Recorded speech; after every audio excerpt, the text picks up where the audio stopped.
Yo, what is going on, guys? Welcome back to the Pride Podcast, episode 367 on the Blue Wire Network. I am your host, Tyler, joined my main guy, as always, Mr. Malcolm Hart, dominating fashion, brother. How we doing? Yerp, what's going on, man? Yo, we got another dub. Kind of predicted it, kind of knew it was going to look like that, but it's good to see, man. It's good to see that we finally get to dominate these teams that we were supposed to dominate. I mean, that's as big of ass kicking you're gonna get, man. I mean, that was really, really bad. I mean, to the Titans' credit, it was like a bit of a ball game. Like after the first quarter, there was some points where the defense looking a little suspect, but my goodness, man, there was everything going right for the Detroit Lions. As complete as a game you could really ask for. And hey, man, you've gotten two of them this month between the Dallas game and all this one at home for the fans. Complete domination from literally everybody today. Everybody looked phenomenal on both sides of the ball.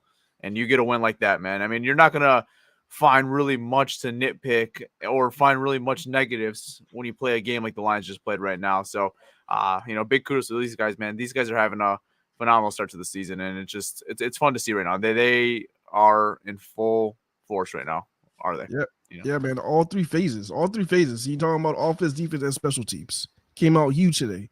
And this is one hell of a stat that I'm looking at right here. And I don't, I've been a Lions fan since, the late 90s, like, 97, 98, when, around that era. And I just don't remember a stat like this. I don't remember us ever dominating a game when our quarterback threw under 100 yards and we put up over 40 points. I just don't, I don't recall any game in my lifetime, any Lion game in my lifetime that looked like that, where our quarterback had under 100 passing yards, and we put up 40 points and dominated the game. That's something wild. When we do our post-game shows, right, or even, I mean, like pre-game shows, whatever, right, it's always, let's talk about the offense, let's talk about the defense.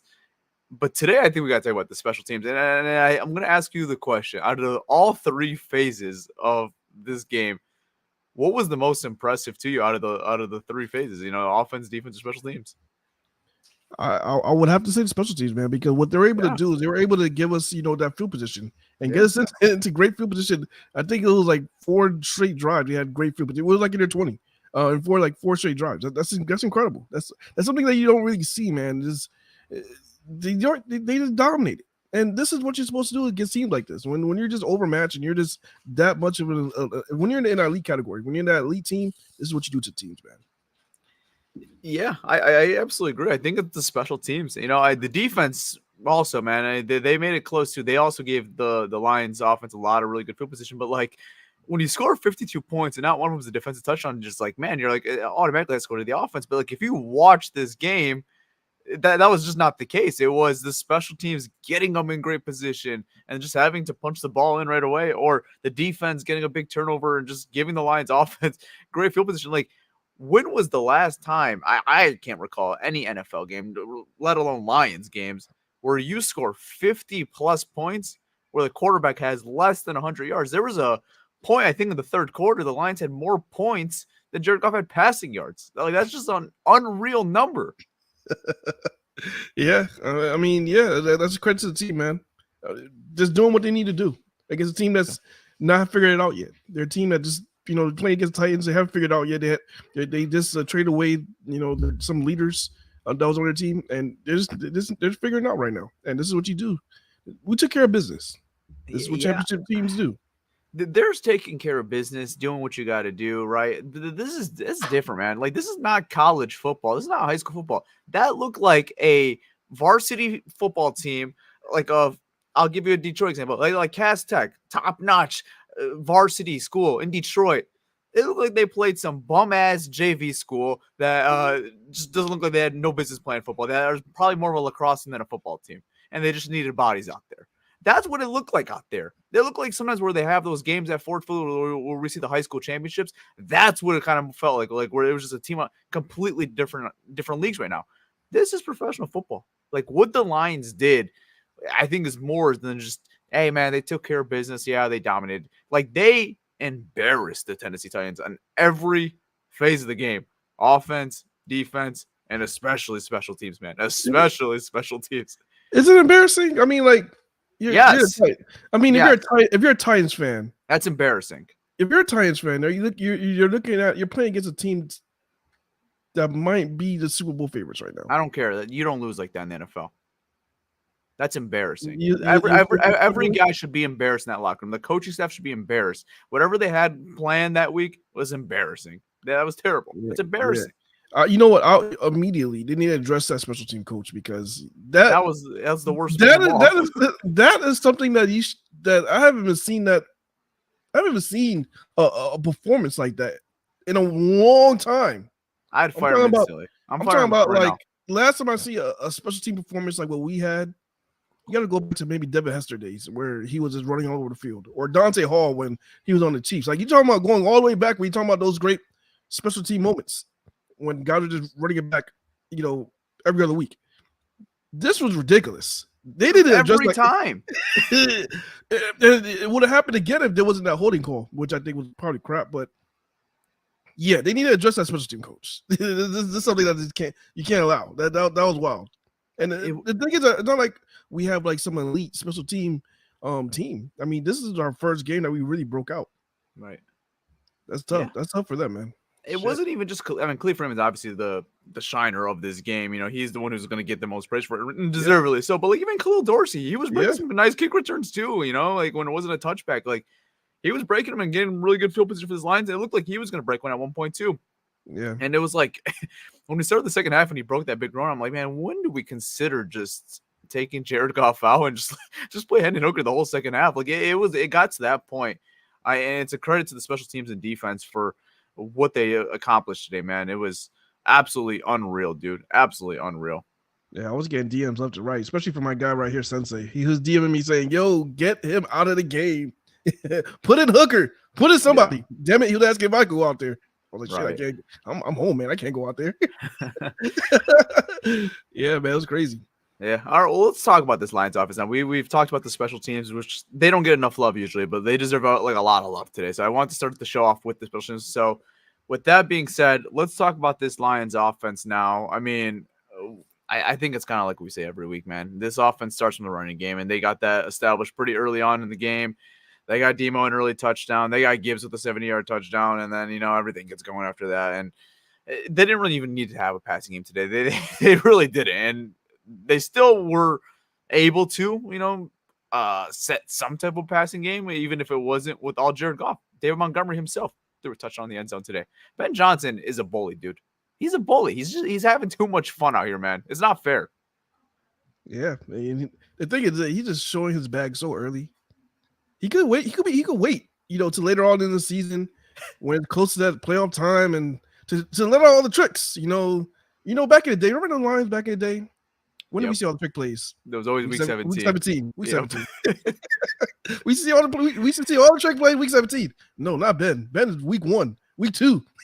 He's like, look, my bag is deep, man, and you can study for them, you can look for them, but guess what? We're gonna run a wrinkle, and it's gonna be something completely different, but it's gonna be another trick play. Yeah. And he's just showing you that all game, all season. So now, guess what team got to do now? Instead of working on fundamentals on the basic shit, now they worry about, oh shit, going into the week, we got to worry about this, maybe a trick play from Ben Johnson, because you don't know if he's gonna bring it out this week or what. So that's just, man. You're right, man. He's fucking with everybody right now. He's a bully. He's petty, dude. Kind of bullying, yeah. He's petty, dude. He's just showing like he was. Yeah, I can pull it out. We're up 30 plus points week 8 versus the Tennessee Titans. I'm still gonna pull trick plays out. Like that's just not fair, dude. Like you're pulling a David Montgomery passing touchdown to Sam Laporta in the end zone. That was absolutely unreal, man. That was a great pass. That was a pretty pass. It was a perfect spiral.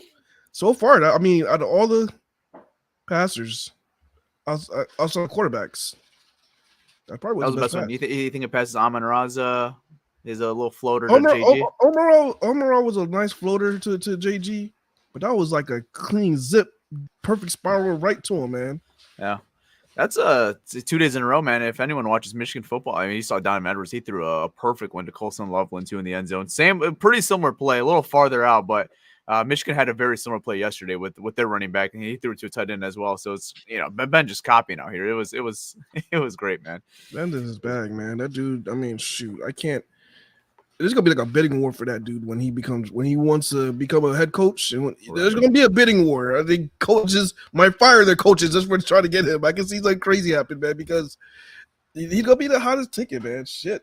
Yeah, I mean, we talked about it coming into the game today. Like the Tennessee Titans defense is a respectful defense, and I don't blame all 52 points on them. I mean, a lot of it was just, man, were put in terrible situations where if it's Mason Rudolph throwing an interception or if it's the special teams breaking on a big play, like the 52 points doesn't really, I think, put a fair picture to the Tennessee Titans and what their defense really is. I mean, like, it's 52 points at the end of the day. You got to criticize it, but like, they gave some problems to Jared Goff, man, especially early on in that game. Arden Key, I mean, he was really giving Taylor Decker the work early on, and like we talked before the game started, like they had to start chipping him a little bit because he was a force right now, man. And hey, would you be mad if he was a Detroit Lion in the next couple days? No. I actually wouldn't. Like, I actually hope the Lions actually saw what they saw on the field and actually make a call for him, because there was some place that Taylor Decker didn't even get a hand on this dude. He didn't even get a hand on this guy. He just went around him, yeah. He just went straight around him, like straight. He gave Taylor Decker the work. Most of the passing play. Luckily, the Lions went to their bread and butter, running the ball. I said this in the pregame. They're gonna play two safeties high. They do that, just run down their throats, man. They haven't played a deep offense like the Detroit Lions. They haven't played any offensive linemen that in the running game move grown ass men. That's what Detroit specializes in, moving grown ass men. You're gonna be here. You're gonna move your ass here. That's what the offensive line does. They take you from here and they move you here. That's what the offensive line do, man. It's different from any team, man. I told you, they're gonna play two safeties high. You want to put that light box, 7 in the box, we're gonna gash them. And that's what you saw with Jahmyr Gibbs. That big run. They're playing two safeties high. What are they doing? And Diggs took a terrible angle too, man. Luckily they adjusted, but they dropped the safety in the box because they knew if they were going to play that the whole game, it was going to be a wrap. We were going to have maybe 1,000 yards that game if they were going to continue to play like that. Right. But they adjusted, but man, this team, how can you stop this team? They're so well rounded. They could do whatever they want. Yeah, it's like you literally pick your poison, man. What do you want to do? How do you want to stop this Detroit Lions offense? And this was even a great example of this game, just because they weren't even really thrown into tough situations. They really didn't have. I mean, Gibbs breaks the 70-yard run. All right, beautiful, right? Everything else, I felt like we were just already in the red zone by the time we were the offense out there. Either if it was the special teams or defense setting it up, it's like this wasn't the greatest example. But yeah, I mean, in most other weeks, and if they needed to do it this week, they can get that offense going, right? And they can have so many different ways to get the offense going. But yeah, I mean, today was a pretty I feel like it was a simple day at the office for the offense, at least. I mean, they didn't really have to do much. I mean, Jared Goff had under 100 passing yards, under 100 passing yards. They just didn't really have to do much, They just did what they had to do, and there was a situation that was thrown at you, and you take advantage of it, and that's exactly what the Lions took advantage of, man. And you take it. If the Tennessee Titans are going to give you those yards, however they are, you're going to take them. I'm just not used to this shit, where a quarterback throws under 100 yards. Yeah, and we dominate like this. That's not a common game. That's just not a game you see in any level of football. You just don't see games like that. It's just not. That was not a normal game. Under 100 passing yards and having 52 points those things don't add up. No, it doesn't, man. I think it's because we saw Stafford for 12 years, and it's like when he was here this whole time, it was always, if he didn't throw for over 300 yards and have near almost a perfect game, we lost. Yeah. Where the Lions, the team was just so much on the quarterback's shoulders. The quarterback didn't play perfect. We more than likely going to lose that game. Our quarterback didn't even throw for 100 yards, and we put up 50 points. Yeah. I'm still shocked from this shit, man. This is crazy. Yeah, it is. It's unreal, man. I mean, like I said, the offense did what they had to do. It was a pretty simple day at the office, man. There wasn't really much into it. They just, they were thrown in good situations and they took advantage of it, man. That was nice to see, dude. Nice to see. So 100%. All right, let's talk about this defense now. I mean, at first they had no answers for Kelvin Ridley, who was having a breakout game, kind of looked like a old shelf himself, or like it is Atlanta Falcon days. And then, He still did. He still had a breakout today. no, yeah, he had a great game, yeah. But they figured it out eventually. They got more pressure on the quarterback. But overall, I know it's not the greatest test, but this defensive line, I know we've asked about it the last 2 weeks. Hutchinson not on there. Are you still confident in this defensive line in general in No, generating a pass rush? no, No. no, not at all. Not even a bit. This this game actually showed me that we need help on the defensive line because Mason Rudolph, he still had a lot of time in that pocket, man. He still had a lot of time in that pocket. We only generate one sack this game, and it came from Alex alone. Yeah, great blitz. Great blitz, I love that Thor Yeah. hammer celebration. I love that. But that was the only sack we had this game. I mean, we had some, we had a few pressures. We had some. You saw Levi Anzarike. He's the one that caused that interception. Yeah, that was a bad decision by Mason. Yeah, the very first interception. Yeah. But still, this is a bad offensive line. Offensive line is not good. So when we start playing against these better offensive line, we're going to be in trouble, especially against better quarterbacks. So you want to give those better quarterbacks more time. It's going to put more strain on the secondary, and you don't want to do that.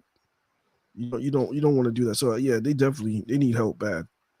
Right. And it's tough too when you're like having to rely on blitzes. We saw it last year. They kind of had to get creative to generate a pass rush. Like when you have to start doing that, you're sacrificing some other things on the defense. It's a lot more easier for your defense if your front four could generate the pass rush. And I don't know I what mean, they're we gonna can't. do, but and I don't know if there's gonna be anything that's gonna like significantly fix it, but they just need some help right now, and they need depth right now. And like I'm not saying or even calling like that we're gonna get a superstar or anything like that, but they just need a guy that has been there, done that.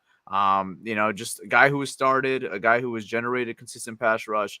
We need something right now because these guys have now gotten 2 weeks, 2 games of opportunities to put something, and I just don't think so far from what you saw these last 2 games you could be convinced. And you didn't have Pascal today, and he was good versus Minnesota, but I still think you need something more than what you have right now.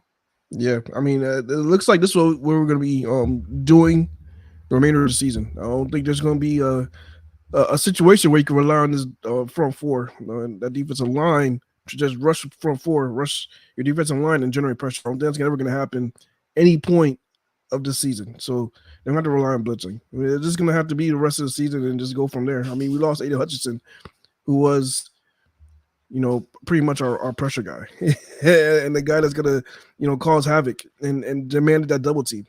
I don't see a situation with these guys like we're just gonna be a blitzing team. That's what we have to do. Yeah.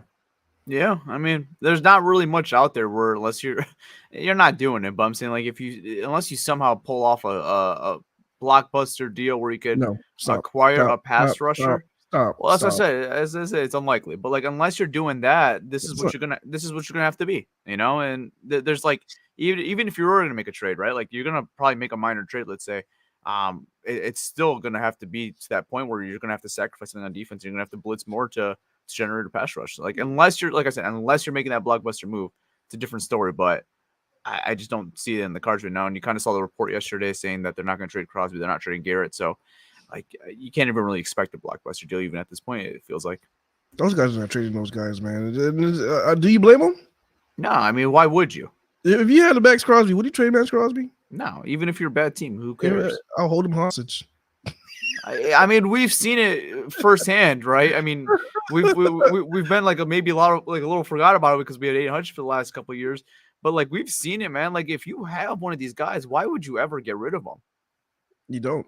Unless You you're don't. like confident, like they're not going to re-sign with you. But like, other than that, it's like there's no reason not to keep these guys. There's just not many of them that do what they do, and especially as consistent as they do, man. Like if you're a guy that just get consistent pressures, last week versus the Vikings, the whole Lions defensive line as a team generating the same amount of pressures that as Aiden Hutchinson generated just for Seattle alone. That's a Yeah, crazy stat. that sucks, bro. Why would you tell me that? I didn't. Like That was a stat that I didn't want to know, and we now generated. you just told me, man. I didn't want to know that. Aiden Hutchinson. You could have told me anything except that. Aiden Hutchinson himself for Seattle generated 15 pressures. No, The Lions versus the Vikings generated 15 pressures as a team. Out of all the stats, bro, you could have told me anything, any stat in the world. Then I didn't want to know that. Right. Yeah. I mean, God damn. The defense, like the secondary looks better. It looks fine. The linebackers are fine. But I still see there's still something missing here, man. And I know it's like I know the answer is Aiden Hutchinson, right? But like, yes, I don't know, man. There's just giving something. the QB too much time in the pocket. That's the problem right now. Giving the QB has that much time, even though Mason Rudolph, he might look good because he had too much time in the pocket. Now imagine we play these other teams. This is gonna be a good test next week. If we give Jordan Love that much time in the pocket, what is he gonna look like? Yeah.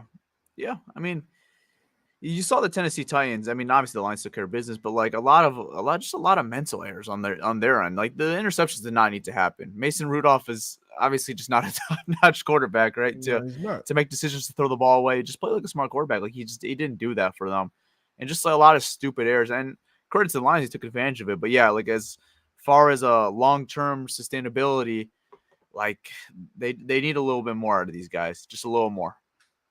A lot more. I'm talking about a little more. We need a lot more. Yeah, and it looks good today. I mean, like they got turnovers, and you know they let Tennessee make some mistakes. But like I said, man, it's like you're not playing the Tennessee Titans every single week. Like there's going to be bigger challenges ahead. So, yeah, the defense. I mean, it took care of business today, and that's what matters right now. They took care of business today, but long term, yeah, there's definitely some questions, and I think the staff knows that too, man, and they're going to address it. I feel like at this deadline.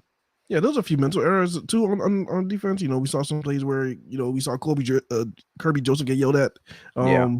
But yeah, like you said, man, this defense they played well against the Tennessee Titans. But we don't play Titans every week. They corrected it though. You know, they had the bad start early on, gave up 40 points pretty easy. But other than that, like they really cleaned up after that. You know, they didn't let them score anymore after that. They cleaned up. Their run defense was still really, really good, which is a good sign. Tony Pollard's been a good running back for the Titans this year. So they got him out of the game plan really early.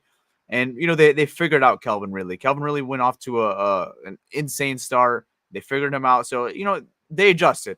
Again, we give credit to where it's due, and that's what it matters right now. Right now, they took care of business versus Titans. They took care of what was ahead of them. But, yeah, I understand why Lions fans and even ourselves are a little concerned going forward of how is this defense going to look, even when we play a team like the Green Bay Packers next week, a bigger test, obviously, big division game at Lambeau. Well, yeah, you just gave that horrible stat that just fucked everybody's mindset up just now. I mean, it's just true though. It's a true stat. That's the reason why. That's the reason why we're all over the place right now. Before we were feeling great about this game, we were like, yeah, everything was great, and then you had to throw that stat in our face. Well, we'll see. We'll see how many pressures they generate. I don't know about this game. What game? What game? Well, I'm saying for this, I don't know the pressures from this game. I saw the Minnesota game. Oh, this week. Pressure. I mean, it's probably worse. Yeah, it probably wasn't much better. It's probably worse. It probably wasn't that much better. Yeah. But yeah, it's probably gonna be a similar number, I would assume. yeah, I would assume more worse. But yeah. Someone just brought up in the comment section. That's a good point too. Juan said Love got hurt in this game. So yeah, we don't even know his status right now. You know, he didn't end up coming back in for Green Bay. So we don't know. We don't know if he's gonna be playing next week. So is that the reason why they play so damn bad? No, he got hurt kind of late in that game.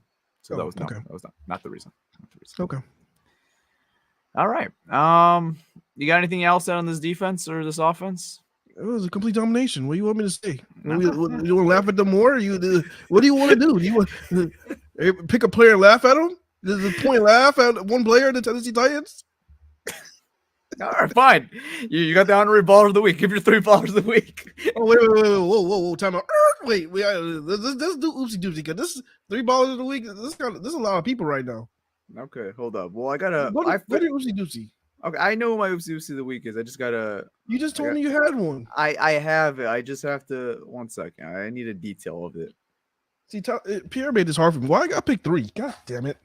Well, you act like it's hard when you score 52 points. There was 3 guys you could have clearly. I mean, now I gotta point out the 3 the best guys who dominated Out of these 53 points? Well, it's better than 52, but better than the one. At least you got 3 options. Jeez. Like, all right. All right. I got my oopsie. I got my one. Oopsie. No, go ahead. All right, ready? Yeah. Oopsie doopsie of the week. Let's see if you know who this guy is. I had to confirm his name. Colt Anderson is the oopsie doopsie of the week. Could you guess who Colt Anderson is? Colt Anderson. Colt Anderson, man. Who the hell is Colt Anderson? Why do you have Colt Anderson as your oopsie doopsie of the week? Where does he play? Is he in high school? Is he in college? Like, who is this guy? If you were to take an educated guess, who do you think Colt Anderson is, and why is he earning this right today? Is he like the special team coach for the Tennessee Titans? Bingo! That's exactly. Shit! Yeah. Oh shit! Well deserved. Clap it up for Connor. He just dominated the segment. This is well deserved. God damn! Oopsie doopsie of the week. Explain why. I have to explain why Colt Anderson is the oopsie doopsie. Did you watch that game? That man lucky they let him on the plane going home. I don't even know that. We don't know if that's. We don't know if he is. His ass in Detroit. I'm not even trying to over exaggerate. If I was a head coach in the NFL or at any level, and that was my special teams coordinator, and he had that type of game, no, he's not allowed on the plane. He's either walking back to Nashville, he wants his job, or you're fired. You have 2 options. You could walk back to Nashville, or you're fired. Yeah, he needs to take a walk and think about his performance today, his coaching performance. Yeah, you're making the walk to Tennessee. You know, like you have no right to be on that team flight. You have. What was that? That was awful, man. And how much you want to put on a coach? I don't know, but like the scheme of the special teams was just absolutely dominated, man. It was absolutely dominated today. That was the worst special teams performance I've ever seen in my entire life. I think that will be the first and only time ever I'll give a special teams coordinator oopsie doopsie of the week. So Colt Anderson, congratulations, brother. You are oopsie doopsie of the week, and much deservedly so. My goodness, like I can just picture all the players like after like a big run, they just walking back to the sidelines and just staring at him. Like, you take this guy serious? This is your fault. You put us in this goddamn position. I can just picture the players doing that. Would you take Colt Anderson seriously after today?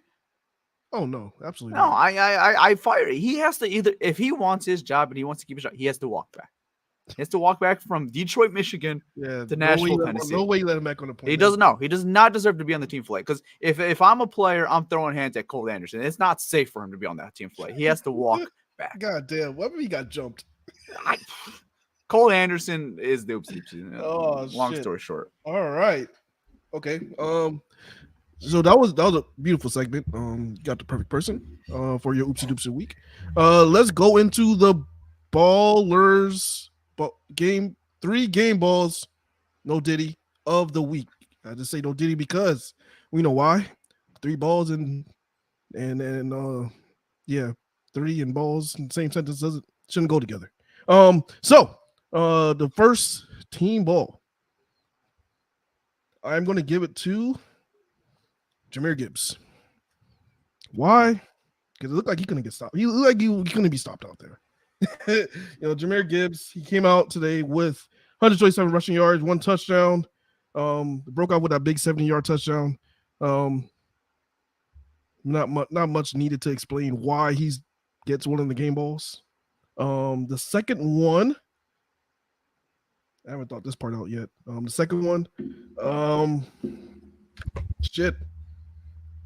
I guess I would give it to fucking brother. Khalif Raymond just had 3 touchdowns today. What do you have? 3 touchdowns today? No, he had 2. He had the special teams one. Yeah, 2. He had 2 touchdowns. Yeah. Now, Khalif Raymond should be the number 1 guy in my opinion. Khalif Raymond, I guess. I mean, you took over the segment. I guess. Yeah, let's give it to Khalif Raymond. Well, you were taking too long, man. How do you not? I don't know. There's so much shit that happened today, man. We put up 52 points. He is the clear. I was gonna give the third. I was gonna give one of them definitely to Dave Phipp because he balled his ass off on the sidelines. He deserves one too. So giving one to Dave Phipp and Khalif Raymond, it kind of ties hand in hand. Like give it the same person, pretty much. No, I mean. He still went out there and executed the game plan, I guess you could say, with Raymond. He did. Yeah. No, Dave Phipp, the people don't. I'm pretty sure everybody know who the hell Dave Phipp is. They're a special team coach. He's the one that had us in great field position all game. So shout out to him. Yeah, and balling out. He pants Cole Anderson today. I mean, he embarrassed Cole Anderson today. He's been damn near great, to be honest with you, man. Do you see him ever getting a head coaching look at? Dave Phipp. I haven't really thought about it, but wait. That's fucked up. Why do we laugh? No, man? I'm just saying, like, I've never thought of Dave Phipp being a head coach. I'm sorry. Because wait. Did you visualize him? When you thought about it, like, did you visualize Dave Phipp? No, I didn't visualize Dave Phipp, but I did. That's why I fucking laughed. That's fucking wrong. Shit, that's not a good look. I mean, it's not crazy. I mean, we've seen it more. We've seen it more commonly. I feel like some special teams coordinators do get, NFL head coaching. This is obviously not as common as like a offensive coordinator, defensive coordinator, but it's not the craziest thing in the world. I mean, John Harbaugh was a special teams coach, and he's obviously one of the better coaches. I know not today they lost to Cleveland, but in general, yeah, John Harbaugh, one of the best coaches in the NFL, and he started from special teams, so like it's not the craziest thing ever. I don't know. I'm not banking on Dave Phipp getting a head coaching gig or really even entertaining offers anytime soon. I'm just not. I mean, for his sake, I mean, hopefully, but I don't see it happening. Could you imagine like a team gets so desperate, like, all right, if Ben Johnson's not leaving, we want your culture. We're taking Dave Phipp. But taking Dave Phipp. God damn. Holy shit. I don't know. I don't see it. I don't see it. I love Dave Phipp. I would love him to stick around. Great guy. And he's awesome. He's a great special team coach. Yeah, I would love for him to stick around here. But no, I haven't really thought of the idea of Dave Phipp leaving for another opportunity to be a head coach at least. So yeah. I think he'll be here for a little bit. But yeah, so you're going Jahmyr Gibbs, Dave Phipp, and Khalif Raymond? Yes, I guess those are the three game balls. Yeah, I like that. I don't like saying that, man. Can you switch it up? Give it a different name. Three ballers. There we go. There you go. Who else deserves like an honorary one? I thought Alex Anzalone had a really good game. The sack was huge. His tackling was really good. Yeah. I can't really give it to nobody else, to be honest with you. I can't really think. Like Jared Goff he had 3 touchdowns? He had 3 touchdowns, right? Yeah. Under 100 passing yards. That's insane. No one on the offense really like outside of Gibbs really stood out and like kind of took that award. Yeah. And defensively, yeah, there wasn't really anyone like that was like clearly like that guy, like we didn't have one of those Brian Branch games today. It wasn't like one of those, No. So I like it. I think I think Ben Johnson could have got one too, but Ben Johnson, yeah. But I think Dave Phipp deserves more credit for what he, he put him in those positions to do plays like that. So no, I like it. I think he gave it some 3 right guys. Let's go. 3 right guys. Let's go. All right. That is going to be a wrap to this episode. Malcolm's got nothing else to add on the Tennessee Titans, so he doesn't want to laugh at me anymore. What else you want to do, man? Yeah, you put up 52 points on it. What else do you want? Okay. We took care of business. All right. We will see you guys later on in the week. We got a big game this week. Big game. Green Bay Packers, Lambeau Fields. Both teams are steaming hot right now. As it gets America's game of the week. It is. Burkhardt, Tom Brady. It's gonna be a good one. So we got something to look forward to, man. It's gonna be a big game. So hope you guys all enjoyed. That is episode 367. We will see you guys later on the week. Now here's out. All right, y'all. It's your boy Malcolm, and I am out. Peace.